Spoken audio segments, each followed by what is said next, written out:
Assalamu alaikum students, I am your chemistry teacher. Today 7th July 2020. This lecture for all 10th boys and girls.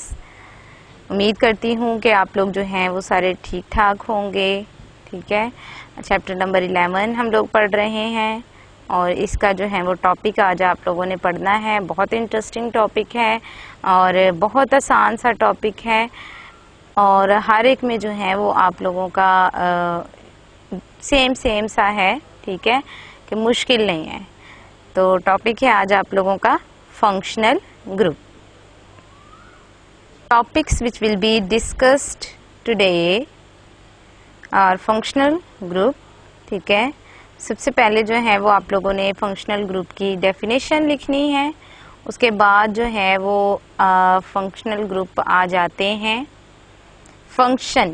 Function यानी कि क्या काम क्या है, असल में जो चीज़ जो है वो काम कर रही होती है उसको उस चीज़ का जो है वो फंक्शनल ग्रुप कहते हैं.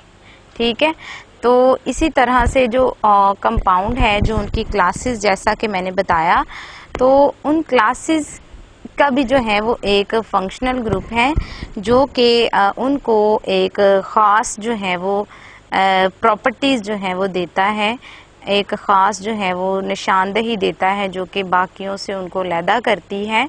तो वो आप लोगों के पास जो है वो फंक्शनल ग्रुप कहलाता है. तो फंक्शनल ग्रुप जो है वो डिफरेंट तरह के होते हैं.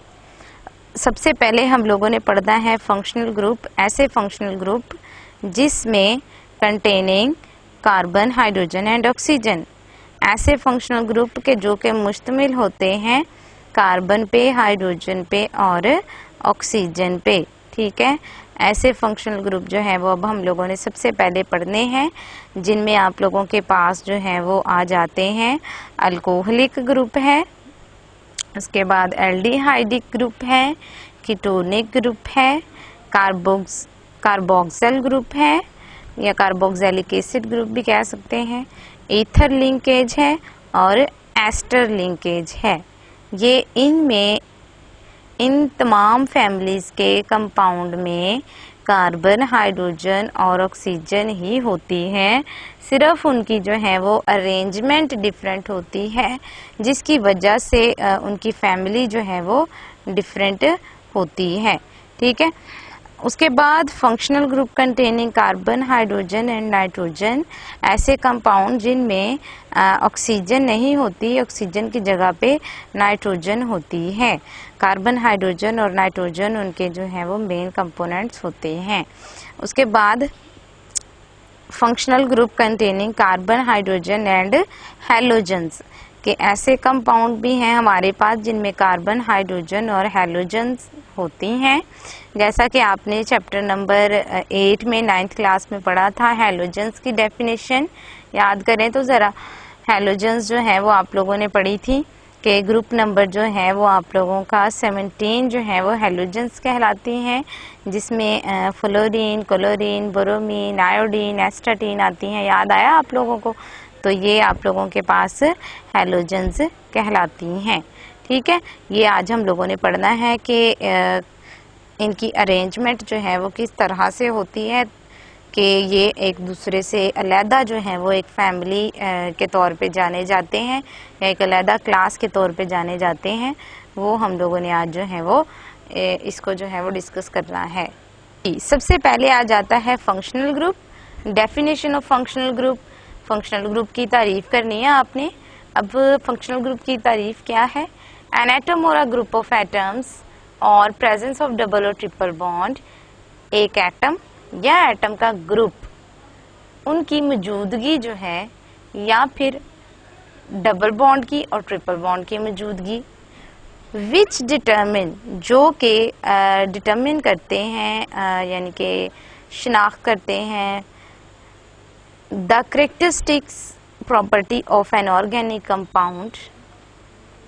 किसी ऑर्गेनिक कंपाउंड की प्रॉपर्टीज को जो चीज़ डिटरमिन करती है वो चीज़ एटम है, चाहे वो ग्रुप्स ऑफ एटम है यानी कि ज़्यादा सारे एटम हैं, चाहे वो डबल बॉन्ड है, ट्रिपल बॉन्ड है, तो वो चीज जो है वो आप लोगों के पास कहलाती है फंक्शनल ग्रुप। ठीक है, उसके बाद the remaining part of the molecule, कि अब जो आपके पास एक तो फंक्शनल ग्रुप हो गया, ठीक है, ऑर्गेनिक कंपाउंड में दो हिस्से होते हैं कंपाउंड के, एक उसका फंक्शनल ग्रुप और एक उसकी साइड चेन। ठीक है, एक उसका फंक्शनल ग्रुप और एक उसकी साइड चेन। फंक्शनल ग्रुप जो है वो उस फैमिली की जो है वो कैरेक्टरिस्टिक्स को डिटरमिन करता है। ठीक है, केमिकल कैरेक्टरिस्टिक्स जो होती हैं। ठीक है, अब देखें जो साइड चेन है वो क्या डिटरमिन करती है। साइड चेन जो है वो डिटरमिन करती है उसकी फिजिकल प्रॉपर्टीज, जबकि जो फंक्शनल ग्रुप है वो डिटरमिन करता है उस कंपाउंड की केमिकल प्रॉपर्टीज। ठीक है, समझ आ रही है। सच एज, अब ये फिजिकल प्रॉपर्टी कौन कौन सी हो सकती हैं, वो मेल्टिंग पॉइंट हो सकता है, बॉइलिंग पॉइंट हो सकता है, डेंसिटी हो सकती है। यानी कि जैसे जैसे आपके पास साइड चेन जो है वो बड़ी होती जाएगी, ठीक है, सबसे छोटा मेंबर सबसे पहले आएगा, उसके बाद उससे बड़ा, फिर उसके बड़ा, फिर उससे बड़ा, तो जैसे जैसे जो है वो बड़े मेंबर्स आते जाएंगे उनके मेल्टिंग पॉइंट, बॉइलिंग पॉइंट भी इंक्रीज होते जाएंगे। ठीक है, उसके बाद एग्जाम्पल आप लोगों ने लिख देनी है, मैंने यहाँ पे लिखी हुई है। OH group is the functional group of alcohol which give characteristics property of alcohol, कि ये अल्कोहल का फंक्शनल ग्रुप है और ये अल्कोहल की प्रॉपर्टीज देता है उस ऑर्गेनिक कंपाउंड को जिसमें OH ग्रुप मौजूद होता है। ठीक है, functional group containing carbon, hydrogen and oxygen, के ऐसे organic compound containing carbon, hydrogen and oxygen as a functional group, के जिनमें ऐसे कंपाउंड जिनमें कार्बन, हाइड्रोजन और ऑक्सीजन जो है वो फंक्शनल ग्रुप के अंदर मौजूद होते हैं, ये एलिमेंट्स, तो उनमें जो है वो आप लोगों के पास ये डिफरेंट फंक्शनल ग्रुप्स हैं। अल्कोहलिक है, एल्डिहाइडिक है, कीटोनिक है, कार्बोक्सिलिक है, जो है कार्बोक्सिलिक है या कार्बोक्सिल भी इसको कहते हैं, ईथर है, ईथर लिंकेज है और एस्टर लिंकेज है। ठीक है, ये सारे जो है वो फंक्शनल ग्रुप है कि जिनमें कार्बन, हाइड्रोजन और ऑक्सीजन पाई जाती हैं, लेकिन उनकी अरेंजमेंट जो है वो डिफरेंट होती है। सबसे पहले जो है वो आ जाता है आपके पास अल्कोहलिक ग्रुप। ठीक है, अब ये जितने भी आप लोग फंक्शनल ग्रुप पढ़ेंगे ना, इनका लिखने का तरीका सेम ही है, सिर्फ इनके फंक्शनल ग्रुप चेंज होते जाएंगे, जनरल फार्मूलाज चेंज होते जाएंगे और इनकी एग्जांपल्स चेंज होती जाएगी। लिखने का मेथड सबका सेम ही है, आप लोग देखेंगे। ठीक है, अल्कोहलिक ग्रुप है सबसे पहले, तो इसमें इसके आप लोगों ने जो है वो फंक्शनल ग्रुप बताना होता है, यही इसकी डेफिनेशन भी होती है। फंक्शनल ग्रुप बताना होता है, उसके बाद उसका जनरल फार्मूला बताना होता है और उसके बाद उसकी एग्जांपल्स देनी होती हैं।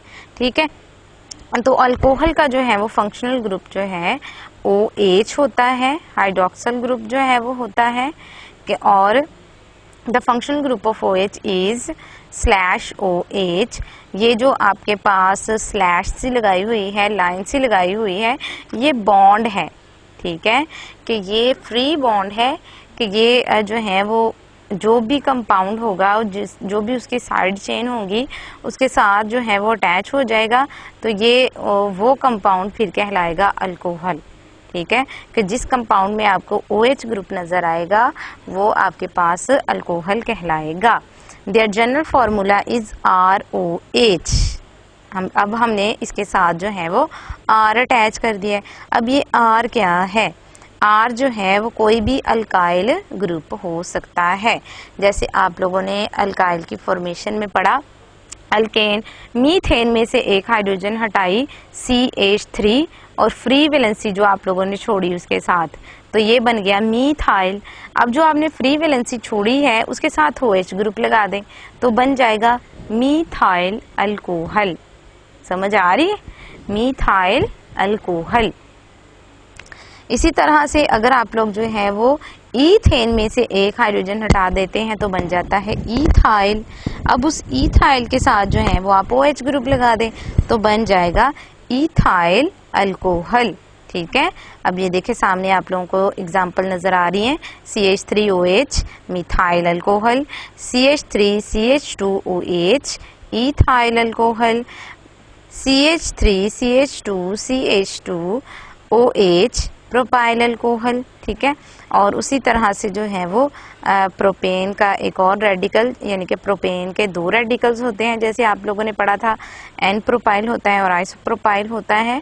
यानी कि अगर आप लोग जो है CH3 की बजाय CH2 में से हाइड्रोजन निकाल देते हैं और उसके साथ जो है वो आप लोग OH ग्रुप अटैच कर देते हैं, तो वो आप लोगों के पास बन जाएगा आइसोप्रोपाइल अल्कोहल, ठीक है।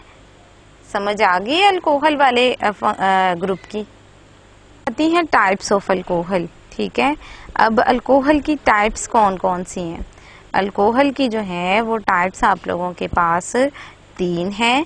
एक को कहते हैं प्राइमरी अल्कोहल, दूसरे को कहते हैं सेकेंडरी अल्कोहल और तीसरे को कहते हैं टर्शरी अल्कोहल। जनरल फार्मूले यहाँ पे मैंने आप लोगों के सामने दिखाए हुए हैं कि हम लोगों ने कार्बन के साथ जो है एक तो मिथाइल ग्रुप होगा।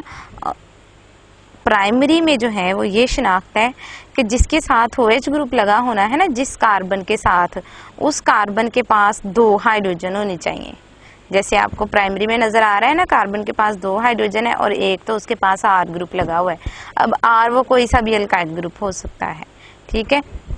अब सेकेंडरी में देखें, सेकेंडरी में क्या होना है कि जिस कार्बन के साथ OH ग्रुप लगा हुआ है उसके पास 1 हाइड्रोजन होनी चाहिए, कि ऐसी कार्बन जिसके पास 1 हाइड्रोजन होगी और उसके साथ जो है वो OH ग्रुप लगा होगा तो वो सेकेंडरी अल्कोहल कहलाएगी और यहाँ पे 2 अल्काइल ग्रुप अटैच होंगे। उसके बाद टर्शरी अल्कोहल, ऐसी जो है वो कार्बन जिसके पास OH ग्रुप अटैच हो लेकिन उस कार्बन के पास कोई भी हाइड्रोजन ना हो, उसके साथ सारे के सारे जो हैं वो अल्काइल ग्रुप ही अटैच हों, तो उसको आप लोग टर्शरी अल्कोहल कहते हैं। एक तो ये शनाख्त है कि हाइड्रोजन याद रख लें, जिस कार्बन के साथ OH ग्रुप लगा हुआ है वो हाइड्रोजन याद रख लें, या फिर एक और तरीका है कि जिस कार्बन के साथ जो है वो OH ग्रुप अटैच है उस कार्बन के साथ अगर 1 R यानी कि 1 अल्काइल ग्रुप लगा हुआ है तो प्राइमरी, अगर 2 अल्काइल ग्रुप लगे हुए हैं तो सेकेंडरी, और अगर 3 अल्काइल ग्रुप लगे हुए हैं तो टर्शरी अल्कोहल होते हैं। अब एग्जाम्पल में देखें, लिखा हुआ है 3 कार्बन वाली उन्होंने जो है वो लिया हुआ है अल्काइल ग्रुप, 3 कार्बन वाला यानी कि प्रोपाइल, ठीक है। और प्रोपाइल जो है वो एन प्रोपाइल लिया हुआ है, CH3 CH2 फिर CH2 और उसके साथ OH ग्रुप लगा हुआ है, तो ये आप लोगों के पास बन गया प्राइमरी अल्कोहल, ठीक है। और ये जो CH3 CH2 है ना, ये R ग्रुप है यानी कि इथाइल ग्रुप यहाँ पे लगा है, लेकिन ये प्रोपाइल अल्कोहल है क्योंकि इसमें 3 कार्बन है। उसके बाद देखें नीचे, अब यहाँ पे आप लोगों को नजर आ रहा है कि 4 जो है वो कार्बन है, 4 कार्बन है, तो ये क्या कौन सी हो गया, ब्यूटाइल रेडिकल है, ठीक है। अब इसमें देखें जिस कार्बन के साथ OH ग्रुप अटैच है उसके पास 1 हाइड्रोजन है और 2 जो है वो इसके साथ आगे कार्बन अटैच है यानी कि 2 अल्काइल ग्रुप अटैच हैं, तो ये आपके पास कहलाएगा सेकेंडरी अल्कोहल, ये जो है वो ब्यूटाइल अल्कोहल है। उसके बाद आ जाते हैं हम लोग तीसरे वाले पे। अब यहाँ पे आप लोग देखें टर्शरी अल्कोहल है, टर्शरी अल्कोहल में जिसके साथ कार्बन अटैच है उसके आगे जो है वो सारी की सारी अल्काइल ग्रुप अटैच है यानी कि कार्बन ही लगी हुई हैं, हाइड्रोजन कोई भी नहीं है, तो ये आपके पास कहलाएगा टर्शरी अल्कोहल। इसकी एग्जांपल में आप सिंपल ये भी कर सकते हैं कि एक कार्बन सेंटर में लिखें, उसके चारों तरफ जो है वो कार्बन CH3 चाहे लिख दें, ठीक है, CH3 ही सारे ही लिख दें, तो आपके पास जो है वो फिर ये इसमें कितने कार्बन है 1 2 3 4 5 6, तो ये हेक्साइल अल्कोहल है। तो अगर आप लोग सिर्फ सेंटर वाली कार्बन के अराउंड 3 कार्बन लगा के तो OH ग्रुप लगा देते हैं तो वो आपके पास ब्यूटाइल अल्कोहल ही बनेगी, ठीक है। आते हैं एल्डिहाइड ग्रुप पे। एल्डिहाइड ग्रुप में जो है वो आप लोगों के पास इसका फंक्शनल ग्रुप होता है CHO, ठीक है। एल्डिहाइड ग्रुप में जो है वो फंक्शनल ग्रुप होता है CHO, तो इसका जो है वो एक तो सिंपल भी बता दिया है मैंने कि कैसे लिखना है, और उसके बाद जो है वो दूसरी तरह से उसका स्ट्रक्चरल फार्मूला भी मैंने जो है वो यहाँ पे लिख दिया है कि जो है वो आप लोगों ने इसको किस तरह से लिखना है।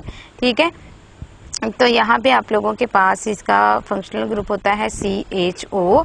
अगर इसको खोल के लिखें तो C double bond O, carbon के साथ जो है वो डबल बॉन्ड बना के ऑक्सीजन, और एक इसकी वैलेंसी फ्री, और एक इसके साथ जो है वो H ग्रुप अटैच होता है। ठीक है, तो ये आपके पास एल्डिहाइड ग्रुप होता है। जनरल फार्मूला है इसका, अब जो फ्री वैलेंसी छोड़ी है उसके साथ आपने R लगा देना है, RCHO। ठीक है, और उसके बाद दूसरी तरह से जो है वो जैसे लिखा हुआ है RC डबल बॉन्ड O और H। ठीक है, इसके बाद इसके नीचे एग्जाम्पल दी हुई हैं, देखिए यहाँ पे आप लोगों को नज़र आ रहा है C डबल बॉन्ड O और दोनों तरफ जो है वो H लगा हुआ है।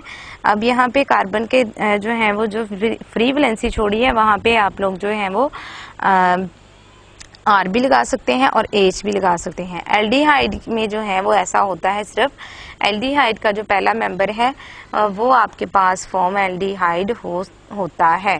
ठीक है, फॉर्मएल्डिहाइड कहाँ होता था? चूंटियों के डंक में।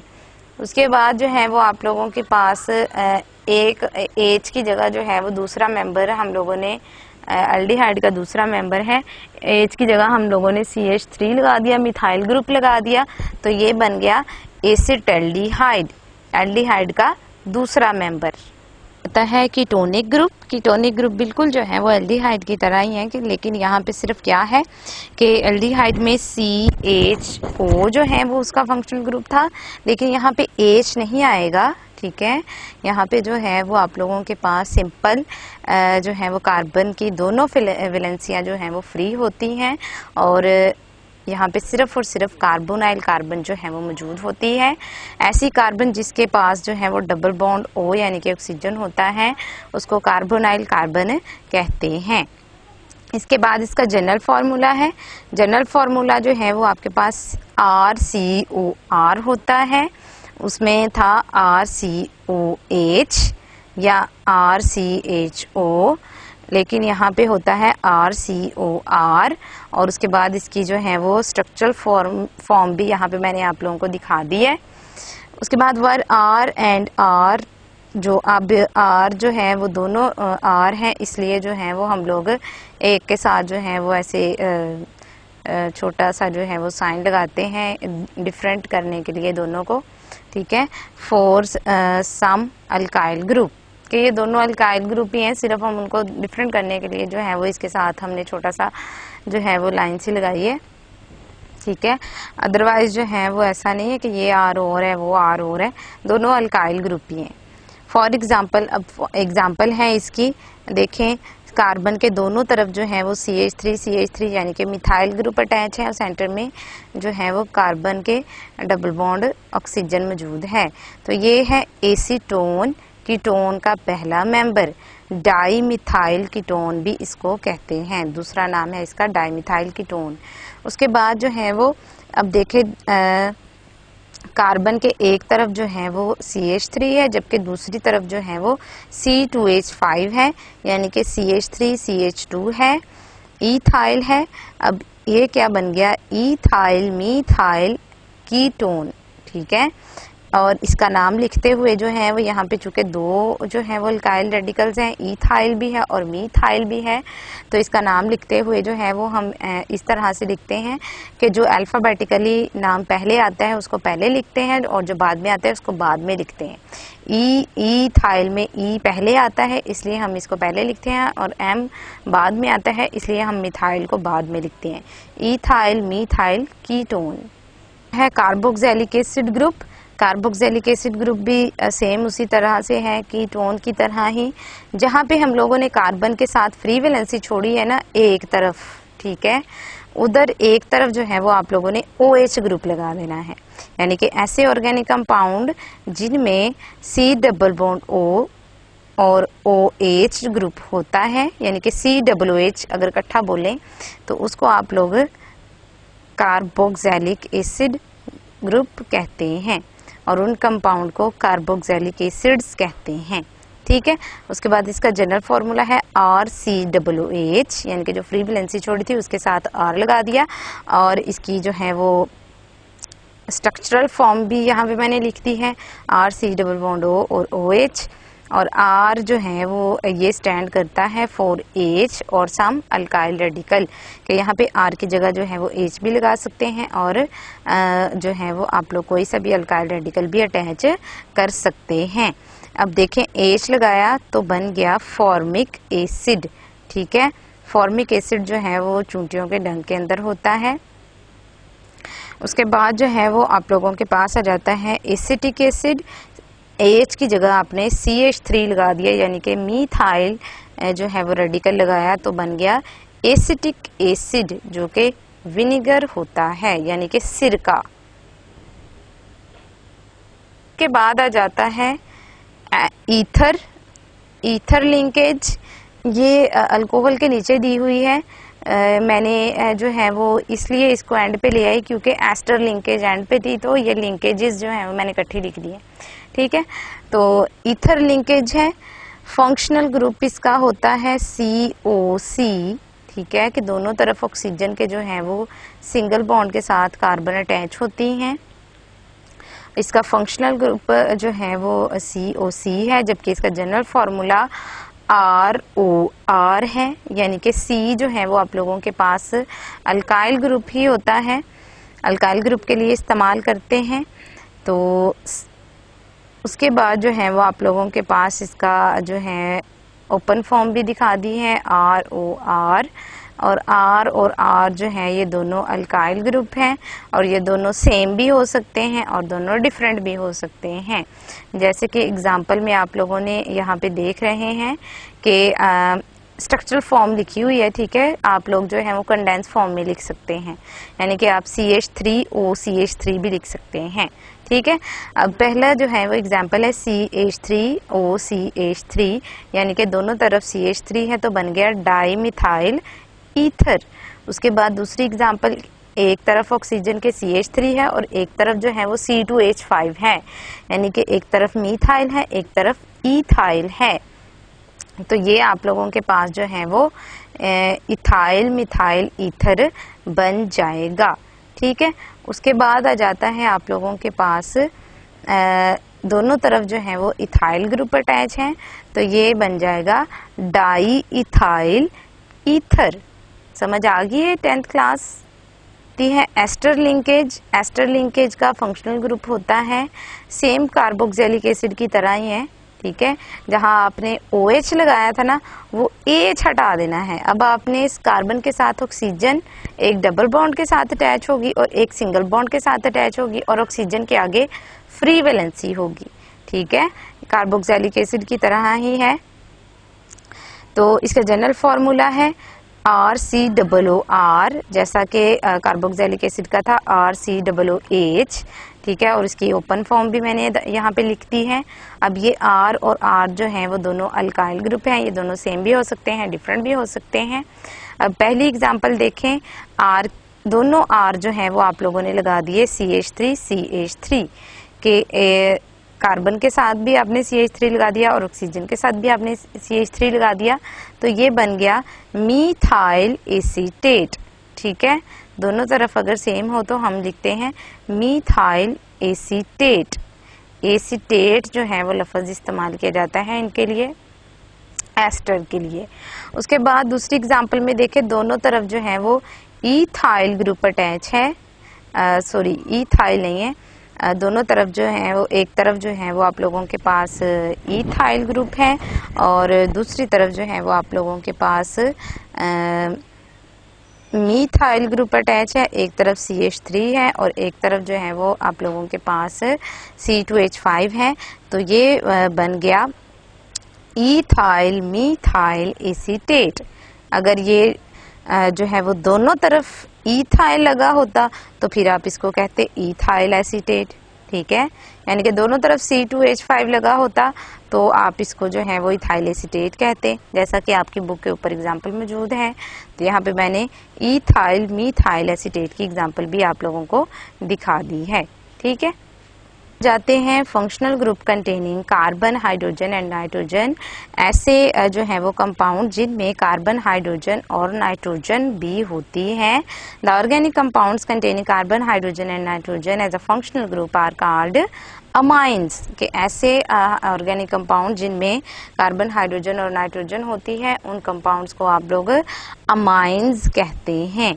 और इनका जो है वो फंक्शनल ग्रुप होता है NH2। ठीक है, NH2। NH3 में से एक हाइड्रोजन हटा दें तो आपके पास जो है वो NH2 बन जाएगा। जनरल फॉर्मूला इनका होता है RNH2।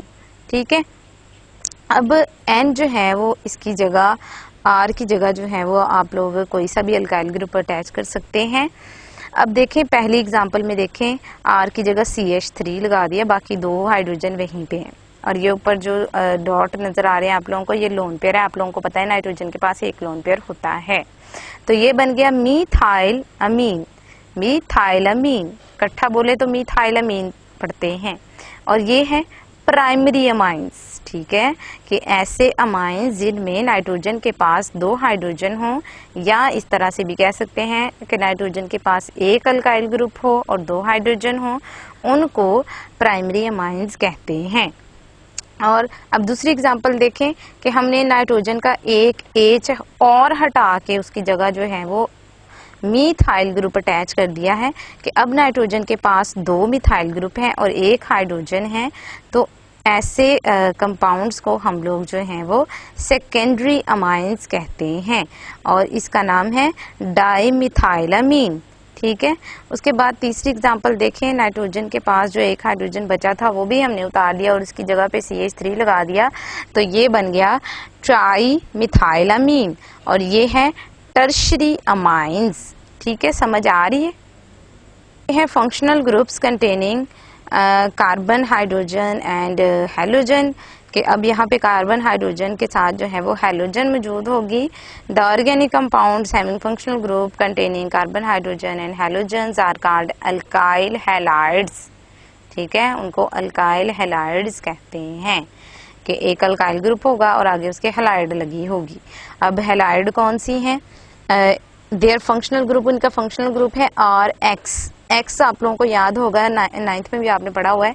एक्स हम हैलोजेंस के लिए यूज करते हैं और एक्स में भी फ्लोरीन, क्लोरीन, बोरोमीन, आयोडीन। ठीक है, इन हैलोजेंस में से कोई सी भी हैलोजन हो सकती है। अब हैलोजेंस भी तीन इसकी टाइप्स हैं, प्राइमरी, सेकेंडरी और टर्शरी, जैसा कि अल्कोहल की और अमाइंस की थी। सेम वैसे ही है कि ऐसी कार्बन जिसके पास जो है वो दो हाइड्रोजन हो और उसी कार्बन के साथ हैलोजन ग्रुप अटैच हो, यानी कि जिस कार्बन के साथ हैलोजन ग्रुप अटैच हो उसके पास दो हाइड्रोजन हो या एक अल्काइल ग्रुप हो, दोनों तरह से कह सकते हैं, उसको प्राइमरी अल्काइल हैलाइड कहते हैं। और ऐसे अल्काइल हैलाइड जिनमें कार्बन के पास जिसके साथ हैलोजन अटैच है उसके पास एक हाइड्रोजन हो और दो अल्काइल ग्रुप हो, उसको सेकेंडरी कहते हैं। और ऐसी जो है वो हैलोजन अल्काइल हैलाइड्स जिसमें कार्बन के पास कार्बन के साथ जिस कार्बन के साथ हैलोजन अटैच है उसके पास कोई भी हाइड्रोजन ना हो, सारे के सारे अल्काइल ग्रुप अटैच हो, तो उसको टर्शरी अल्काइल हैलाइड कहते हैं। ठीक है, तो ये आप लोगों के पास आगे इनकी एग्जांपल भी दी हुई है कि ये जो है वो प्राइमरी अल्काइल हैलाइड में देखें कि Br जो है वो अटैच है, तो उस कार्बन के पास जो है वो 2 हाइड्रोजन्स हैं, नीचे स्टार भी लगाया हुआ है उन्होंने कि इस हाइड्रोजन के साथ अटैच है। और अब देखें दूसरी जो है वो एग्जांपल, उसमें जिस कार्बन के साथ जो है वो बोरोमीन अटैच है उसके पास एक हाइड्रोजन है, तो ये सेकेंडरी हैं। और तीसरी एग्जांपल में जो है वो आपको नज़र आ रहा है कि जिस कार्बन के साथ ब्रोमीन अटैच है उसके पास कोई भी हाइड्रोजन नहीं है, तो इसलिए ये टर्शरी अल्काइल हैलाइड है। समझ आ रही है आप लोगों को? तो ये अल्काइल हैलाइड की टाइप्स हैं। तो ये आप लोगों ने जो है वो उसके बाद आ जाता है double and triple bond. Double और ट्रिपल बॉन्ड जैसा कि आप लोगों ने पहले भी पढ़ा हुआ है कि डबल बॉन्ड वाले जो कंपाउंड्स होते हैं उनको आप लोग अल्कीन्स कहते हैं और जो ट्रिपल बॉन्ड वाले होते हैं उनको आप लोग अल्काइंस कहते हैं। Hydrocarbon consisting of double bond between two carbon atoms in their molecule are called alkenes. और इसके बाद the hydrocarbon consisting of triple bond between two carbon atoms in their molecules are called as alkynes.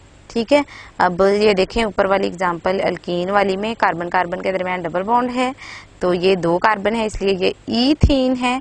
उसके बाद जो है वो ये 3 carbon वाली हैं, 2 कार्बन एटम के दरमियान डबल बॉन्ड है और तीसरी जो है वो सिंगल बॉन्ड के साथ ही अटैच है, तो ये प्रोपीन है।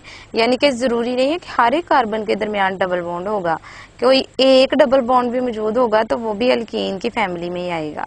ठीक है, इसी तरह से जो है वो आपके पास अल्काइन की एग्जांपल्स हैं कि कार्बन कार्बन के दरमियान ट्रिपल बॉन्ड है, तो ये ईथाइन है जिसका दूसरा नाम एसिटाइलिन भी होता है। उसके बाद जो है वो 3 कार्बन वाली आपके पास हाइड्रोकार्बन है जिसमें 2 कार्बन एटम के दरमियान ट्रिपल बॉन्ड है और तीसरी सिंगल बॉन्ड के साथ ही अटैच है, तो ये प्रोपाइन है। ठीक है, कि एक जो है वो ट्रिपल बॉन्ड होना ज़रूरी है तो अल्काइन होंगी और एक अगर डबल बॉन्ड होता है पूरे कंपाउंड में तो वो अल्कीन्स होंगी। थैंक यू 10th क्लास, अच्छे तरीके से जो है वो इसको याद कर लीजिएगा और इसको जो है वो एक टेबल आपकी बुक के अंदर बना हुआ है उसको भी एक नज़र देख लीजिएगा ताकि आपको अच्छे तरीके से सारे जो है वो फंक्शन ग्रुप मेमोराइज हो जाएं। ठीक है।